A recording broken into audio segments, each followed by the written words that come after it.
The storm was trying to peel the paint off my truck when I killed the engine in the underground lot. Phone blazing with 31 missed calls. 2 days earlier, Nathan Crow had told me I'd plateaued. Now the whole supply chain at Helix Core was hemorrhaging and begging for my pulse. I'm Marcus Reed, 50, former Air Force loadmaster who once routed C-17s across 3 continents in a sandstorm. 9 years ago, I inherited a warehouse floor that looked like a tornado hit a spreadsheet. No SOPS, no Labels, no Mercy. I rebuilt it on Red Bull and regret while my daughter Zoe, then 8, learned to microwave her own dinners. I told myself the corner office was coming.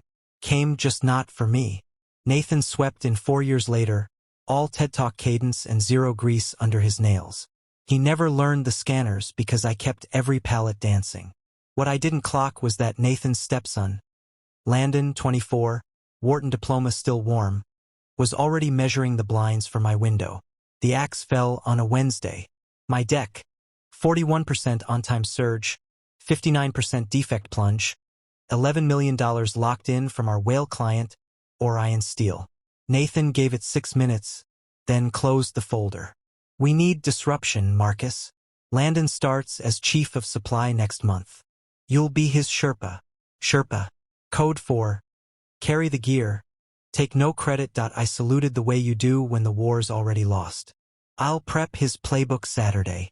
Nathan grinned like I'd volunteered for KP. That grin was the detonator. I didn't burn the building down. I simply stopped holding it up. My contract, 8 to 5, core routing only, escalate the rest. Wednesday 5:01 p.m. the work phone went dark. Zoe blinked at me over lasagna. You're early. Frisbee, I asked. We played until the disc vanished in the dusk. Thursday I clocked in at 8 o'clock on the dot. No dawn patrol for Nathan's stand-up. Emails with my name only got answers. The rest ricocheted like pinballs. By 2 p.m. Orion's emergency reroute was marooned between freight and finance because nobody remembered the handshake I'd scripted in 2021. Friday the sky fell. I walked into the war room at 8:05. Nathan sweating, Landon Googling acronyms, VP Carla Vega, and 2 boardroom ghosts from Chicago.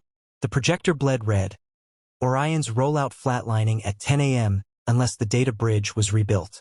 I flipped open the contingency Bible I'd written during Zoe's appendectomy.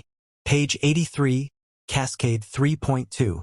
Takes 150 minutes with 2-factor sign-off. Landon's finger traced the page like it was Sanskrit. Which API key rotates first? I glanced at my watch. I've got DOT audit at 9:30. Miss it, we lose interstate authority. Nathan's carotid looked ready to launch.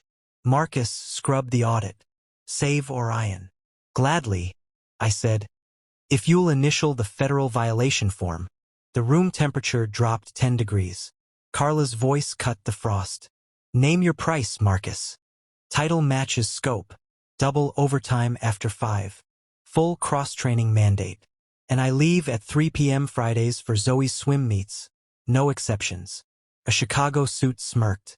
Blackmail in real time? Accountability, I corrected. You built a house of cards on my overtime. Wins here. Landon surprised everyone. I'll take the bridge. Coach me, Marcus. I don't want to be the reason we sink. Nathan opened his mouth, then closed it. Outvoted by his own protege. Carla stood. Nathan, clear your desk. Landon reports to Marcus as senior analyst. Marcus, you're chief of supply effective now. 45% bump, $50,000 signing, remote Wednesdays, and a training budget that could buy a small island. Sign or sprint to the competitor sniffing around your LinkedIn. Your move. I signed while the ink was still wet. The pen felt like a joystick back in my hands. That afternoon I watched Zoe slice through the water. Chlorine sharp in my nose, phone on silent. At 4:57 p.m. a single text from Landon. Asterisk bridge live. Orion's cheering. Thanks, Chief. Asterisk. I deleted the thread, pocketed the phone, and cannonballed in fully clothed. The splash drowned 8 years of ghosts. Turns out the only thing stronger than invisible labor is the moment it clocks out.